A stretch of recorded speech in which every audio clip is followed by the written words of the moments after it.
बसंत और हिंदू नववर्ष के स्वागत के उपलक्ष्य में नेपाल में हजारों लोगों ने सिंदूर और गुलाल उड़ा निकाली भव्य सिंदूर यात्रा।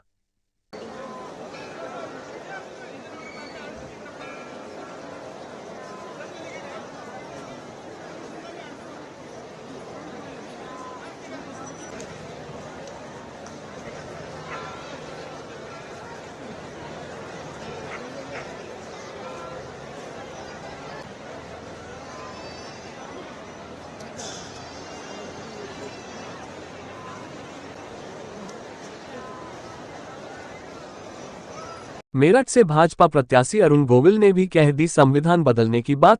इसके एक दिन पूर्व ही अयोध्या सांसद लल्लू सिंह ने कहा था परिवर्तन की बात। संविधान जब हमारा देश का बना था उसमें धीरे धीरे परिस्थितियों के अनुसार, काल के अनुसार चेंज है ना। तो वो चेंज करना जो है वो प्रगति की निशानी होती है, उसमें कोई खराब बात नहीं होती, क्योंकि परिस्थितियां उस वक्त की कुछ और थी, आज की परिस्थितियां कुछ और हैं।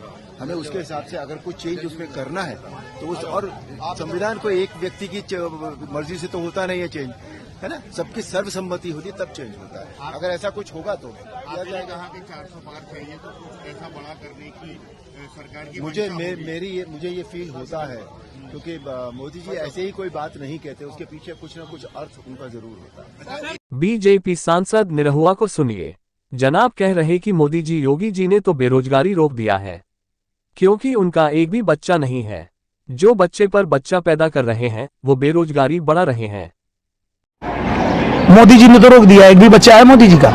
बताओ कोई एक भी बच्चा है योगी जी का? तो योगी जी, मोदी जी तो बेरोजगारी रोक दी है कि भाई नहीं, हम नहीं बढ़ाएंगे। तो बढ़ा कौन रहा है ये बेरोजगारी? जो बच्चे पे बच्चा पैदा किए जा रहा है और सरकार कह रही है रुक जाओ, तो मान भी नहीं रहा है। और जो लोग आपको ये कहते हैं कि इस देश में बेरोजगारी बढ़ रही है, उनको बताइए कि रोजगार का जो है इतना है। अब इतने के बाद जो तुम जनसंख्या बढ़ा रहे हो वो बेरोजगारी बढ़ रही है, तो उसको रोकने का प्रयास तो मोदी जी कर रहे हैं, सरकार कर रही है। और जब वो नियम लेके आना चाहती है कि आप कम बच्चा पैदा करो, 2 ही बच्चा पैदा करो, तुम कह रहे हो कि तुम खुद बेरोजगार हो और 8 और बेरोजगार पैदा कर दे रहे हो। क्यों?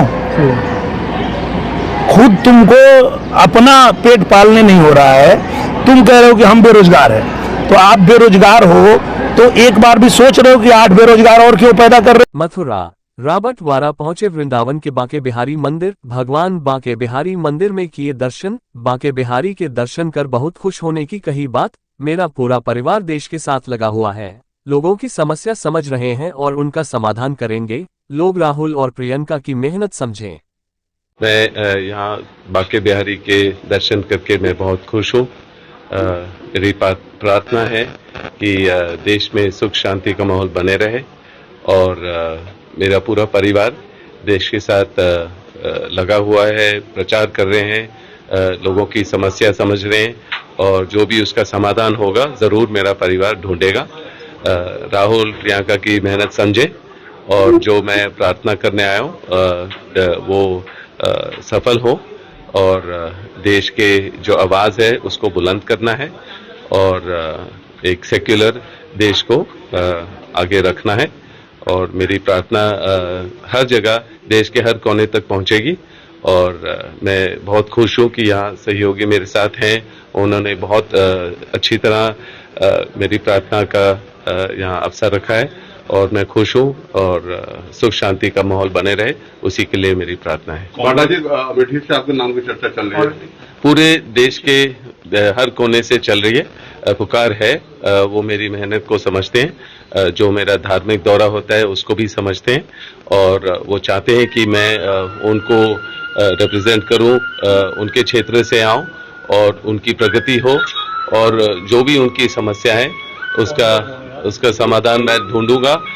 मैं चाहे मैं राजनीति में हूं या नहीं हूं, चाहे मैं राजनीति में हूं या ना हूं, पर मैं मेहनत करता रहूंगा और देश के लिए, देश के लोगों के लिए और एक सेक्युलर गवर्नमेंट मेरी सोच वो है।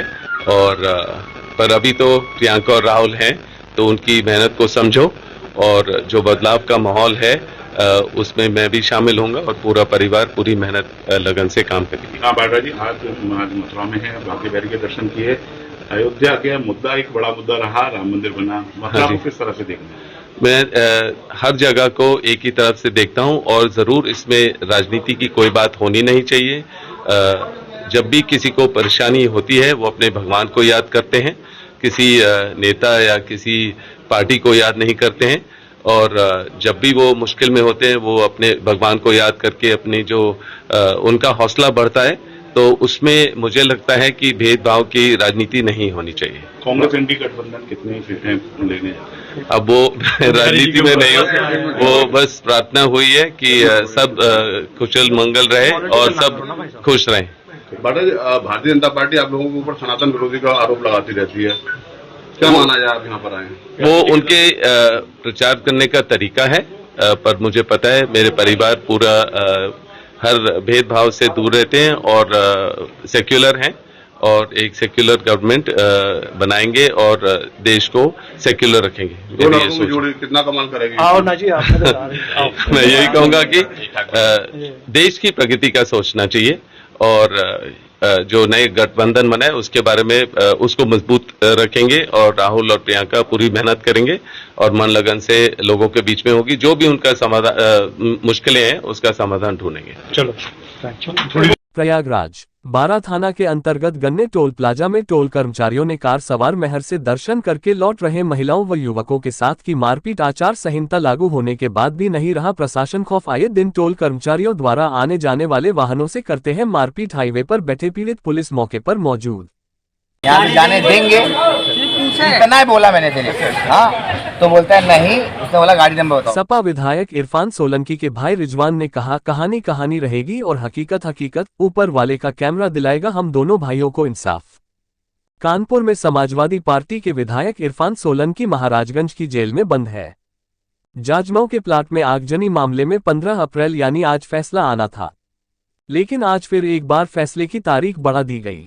इरफान के वकील ने बताया कि किन्हीं कारणों की वजह से महाराजगंज जेल से इरफान सोलंकी को नहीं लाया जा सका। अब कोर्ट ने अगली तारीख 20 अप्रैल दी गई है जिसमें फैसला सुनाया जा सकता है। छठी बार ऐसा हुआ है जब फैसला आने के दिन तारीख बढ़ाई गई।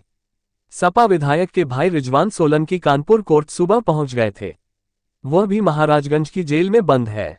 उन्होंने मीडिया से बात करते हुए कहा कि हम दोनों भाइयों के साथ इंसाफ होगा, कहानी कहानी रहेगी और हकीकत हकीकत रहेगी।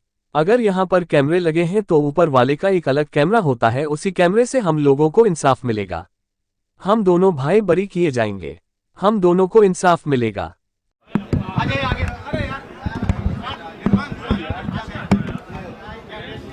हम दोनों भाई बेगुनाह हैं और उम्मीद है इसी न्यायालय से हम दोनों भाई और हम सब बरी होके निकलेंगे, क्योंकि हम दोनों भाई बेगुनाह हैं। हम अपने घर पे आग नहीं लगा सकते हैं। मेरी माँ भी उस घर में रहती है और मेरे बच्चे भी रहते हैं और मेरा पूरा परिवार रहता है। मुझे नहीं लगता है कि कोई आदमी अपने घर पे आग लगाएगा। ये एक कहानी है, ये एक स्क्रिप्ट है। कहानी कहानी रहेगी, हकीकत हकीकत रहेगा। अगर कैमरा यहाँ चल रहा है तो कैमरा ऊपर वाला भी है, ऊपर वाले का भी कैमरा चल रहा है और ऊपर वाले के कैमरे से ही हम लोग को न्याय भी मिलेगा। जो गवाहियां वगैरह हुई, आपको कितना विश्वास है? विश्वास तो आपको भी है, आप भी जानते हो हमारे परिवार को। 30 साल से हमारा परिवार ने मेहनत करके इस मुकाम तक पहुंचा है, तो उम्मीद है आप सबकी भी दुआ हम लोग के साथ रहेगी और मेरी माँ की भी दुआ है। अम्मी भी हमारी सऊदी से आ रही है, इंशाअल्लाह ताला हम दोनों भाई और हम सब बरी होके जाएंगे। दुआ कभी खाली नहीं जाती है। आपको क्या लग रहा है? मेरे बच्चे बेगुनाह निकलेंगे जल्दी। सब लोग, आप सबकी दुआ है, मेरी भी दुआ है, बस आप लोग भी दुआ करिए जल्दी बच्चे निकले। हाँ सब लोग आ जाइए, करें बोलिए। आज जजमेंट के लिए तिथि नियत थी, इरफान सोलंकी महाराजगंज से नहीं लाए गए। माननीय न्यायालय ने बताया कि कुछ अपरिहार्य कारण थे जिसके कारण आज जजमेंट नहीं किया जा सकता। चूंकि पिछली सुनवाई 6 तारीख को हुई थी तो 14 दिन के अंदर जजमेंट होना है, तो 19 या 20 तारीख में से कोई एक डेट अभी नियत कर दी जाएगी जजमेंट के लिए और अभी थोड़ी देर में उसकी डेट बता दी जाएगी, तब इरफान आएंगे। 19 से 20 में फैसला आ सकता है? हाँ बिल्कुल 19 से 20 में ही फैसला आएगा। इरफान तब लाया जाएगा? बिल्कुल लाया जाएगा। तलबी के लिए तो माननीय न्यायालय ने कहा है, अब उस समय की क्या स्थिति होती है उसके बारे में बहुत ज्यादा स्पष्ट नहीं कह सकते हम लोग।